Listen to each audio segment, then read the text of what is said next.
कि example 1.3 first year class में से एग्जाम्पल 1.3 में देखते हैं कि क्या कहता है कि स्टेटमेंट यहाँ पे क्या दी गई है कि calculate the number of molecules.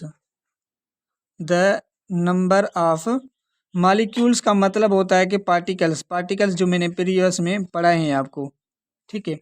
The number of molecules in किस में से जो 10 ग्राम्स दिए गए हैं, किसके 10 ग्राम्स दिए गए हैं, बेंजोइक एसिड के दिए गए। इसमें से पूछ रहा है कि कितने नंबर ऑफ मॉलिक्यूल्स होंगे। अब बेंजोइक एसिड का फार्मूला यहाँ पे क्या है कि C6 और C7 है, और जो H क्या है कि वो हाइड्रोजन जो है वो 6 एटम्स हैं प्लस में O2 मॉलिक्यूल्स हैं। इसका फार्मूला अगर देखें तो ये बेंजीन होती है इस तरीके से, ठीक है। और यहाँ पे क्या है कि कार्बोक्सिलिक एसिड यहाँ पे O और ये OH यहाँ पे इस टाइप का है। क्लियर, ये क्या है कि बेंजोइक एसिड का फार्मूला स्ट्रक्चर होता है। अब यहाँ पे हमने फार्मूला यूज़ किया था कि N मल्टीप्लाई बाय ये हमारे पास small n multiply by Na Avogadro's number, ये फार्मूला था। अब यहाँ पे क्या है कि given mass in number of moles नहीं दिए गए, तो नंबर ऑफ मोल्स का फार्मूला मैंने आपको बताया था कि n हमारे पास इज इक्वल्स ये m मल्टीप्लाई बाय हमारे पास कैपिटल M मल्टीप्लाई बाय ये एवोगैड्रोस नंबर यहाँ पे कैलकुलेट यूज़ करेंगे।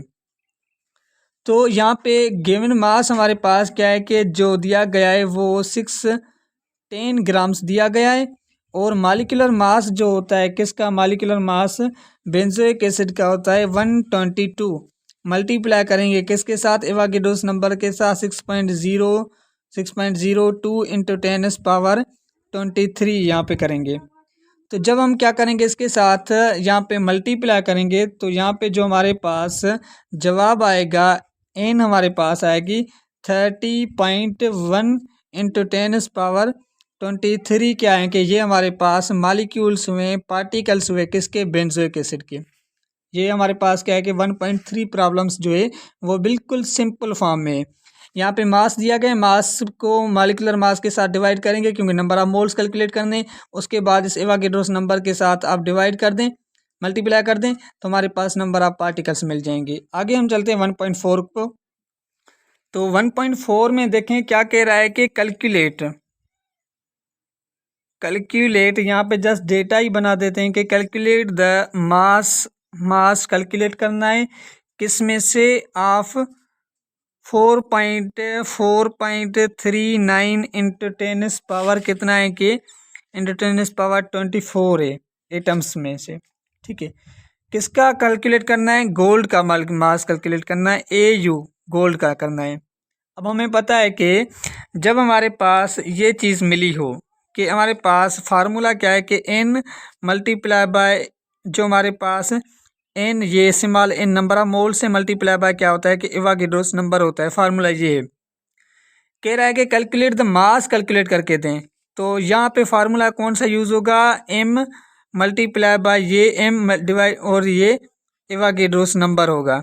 अब ये चीज़ हमें दी हुई है, ये चीज़ पूछ रहा है, तो अगर हम m को यहाँ पे लेके आएँ, ये यहाँ पे क्या हो रहे हैं, डिवाइड हो रहे हैं, तो यहाँ पे हो जाएगा तो n मल्टीप्लाई बाय m हो जाएगा, और ये एवोगैड्रोस नंबर क्या हो जाएगा, यहाँ पे डिवाइड में आ जाएगा। क्लियर। तो m कैलकुलेट करने के लिए मास हमारे पास m मतलब कि कितने हमारे पास पार्टिकल्स दिए गए हैं, 4.39 इंटू 10⁻, कितने 24 हैं। और जो गोल्ड का मॉलिक्यूलर मास होता है, m का मतलब है कि मॉलिक्यूलर मास, गोल्ड का जो मॉलिक्यूलर मास होता है वो कितना होता है, 197 होता है। 197 इसका क्या है कि मॉलिक्यूलर मास है, डिवाइड करेंगे किसके साथ, एवोगैड्रोस नंबर के साथ, मतलब कि 6.02 इंटू 10⁻23 के साथ, इसको साथ डिवाइड करेंगे।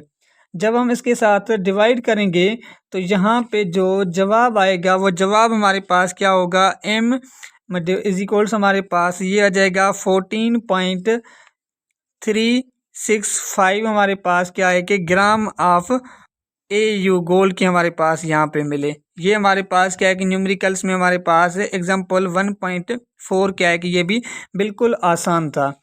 उसके बाद हम चलते हैं what is the molar volume. एक टॉपिक हमारे पास, उसके बाद मास मास रिलेशनशिप पढ़ते हैं। पहले समझें कि मोलर वॉल्यूम होता क्या है, कि what is the molar volume. अब मोलर वॉल्यूम हमारे पास अगर हम इसको डिफाइन करें तो हमारे पास, जैसे प्रीवियस में हमारे पास क्या, तो जैसे हमने प्रीवियस में पढ़ा था कि नंबर ऑफ मोल्स क्या होते हैं, कि एक हमारे पास यूनिट होता है, यूज़ करते हैं किसके लिए, अमाउंट ऑफ सब्सटेंस को कैलकुलेट करने के लिए। सेम हमारे पास मोलर क्या होता है कि द वॉल्यूम ऑक्यूपाई, यहाँ पे मोलर वॉल्यूम समझेंगे। मोलर वॉल्यूम क्या होता है कि the volume occupy, the volume occupied, IED लिखें, by 1 mole of, by 1 mole of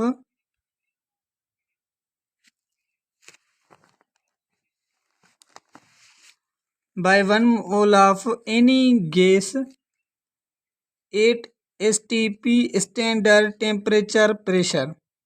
clear, 8 STP ये इक्वल होती है किसके, हमारे पास 22.4 डेसीमीटर क्यूब। तो which is called molar volume, जिसको हम क्या कहते हैं कि which is called molar volume. Clear, I hope कि आपको समझ में आ गया होगा कि मोलर वॉल्यूम क्या होता है। कोई भी गैस जब वॉल्यूम ऑक्यूपाई करती है किस फॉर्म में, 8 STP फॉर्म में, तो वो इतने के बराबर होती है 22.4 डेसीमीटर क्यूब के। तो उसको हम क्या कहते हैं कि मोलर वॉल्यूम कहते हैं।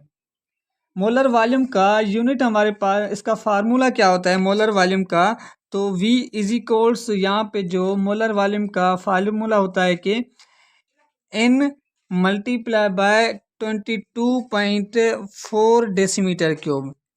क्लियर, जो हमारे पास मोलर वॉल्यूम निकालने का किसी भी गैस का फार्मूला क्या होता है कि नंबर ऑफ मोल्स मल्टीप्लाई करें 22.4 डेसीमीटर क्यूब के साथ, तो हमें क्या मिल जाएगा, मोलर वॉल्यूम मिल जाएगा। जैसे इस फार्मूले के साथ अगर आपके पास गिवन मास मिला हो तो यहाँ पे क्या करेंगे, V इज इक्वल्स ये M मल्टीप्लाई बाय और ये कैपिटल M डिवाइड, और ये हमारे पास 22.4 डेसीमीटर क्यूब क्या हो जाएगा, ये फार्मूला हो जाएगा। फार्मूले को आप रीअरेंज कर सकते हैं।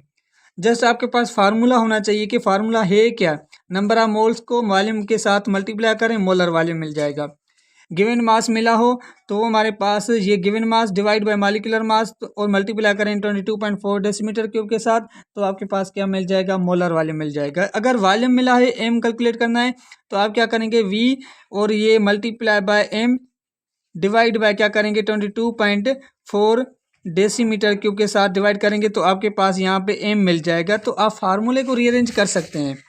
जस्ट आपके पास क्या होना चाहिए, उसका फार्मूला याद होना चाहिए कि वॉल्यूम निकालने का फार्मूला क्या होता है मोलर का, number of moles multiply by 22.4 decimetre cube के साथ। तो ये एक आपका एग्जाम्पल्स यहाँ पे कहते हैं, what is the volume of oxygen gas at occupy 1.5 moles at STP form में। क्या दिया गया है कि हमारे पास यहाँ पे कह रहा है कि एक ऑक्सीजन गैस जो है वो वॉल्यूम ऑक्यूपाई करती है 1.2 मोल्स, 1.5 मोल्स जो हैं वो ऑक्यूपाई करती है किस फॉर्म में, 8 STP फॉर्म में, स्टैंडर्ड टेम्परेचर प्रेशर में। अब बताएं कि इसका वॉल्यूम क्या होगा। तो हमें पता है कि वॉल्यूम फार्मूला कैलकुलेट करने का हमारे पास M multiply bye 22.4 decimetre cube ये फार्मूला है। क्लियर, अब जब हम क्या करेंगे कि V इज इक्वल्स हमारे पास ये हो जाएगा 1.5 मल्टीप्लाई बाय 22.4 डेसीमीटर क्यूब। तो यहाँ से जो जवाब आएगा वो जवाब क्या आ जाएगा, हमारे पास 22 को 1 से मल्टीप्लाई 5 करेंगे तो ये आ जाएगा 33.6 डेसीमीटर क्यूब क्या आ जाएगा, जवाब आएगा। ये क्या है कि इसका वॉल्यूम है। क्लियर, आपको समझ में आ गया होगा। तो नेक्स्ट वीडियो में हम पढ़ेंगे कैलकुलेशन मास mass relationship, mass volume relationship और वॉल्यूम वॉल्यूम रिलेशनशिप क्या होता है।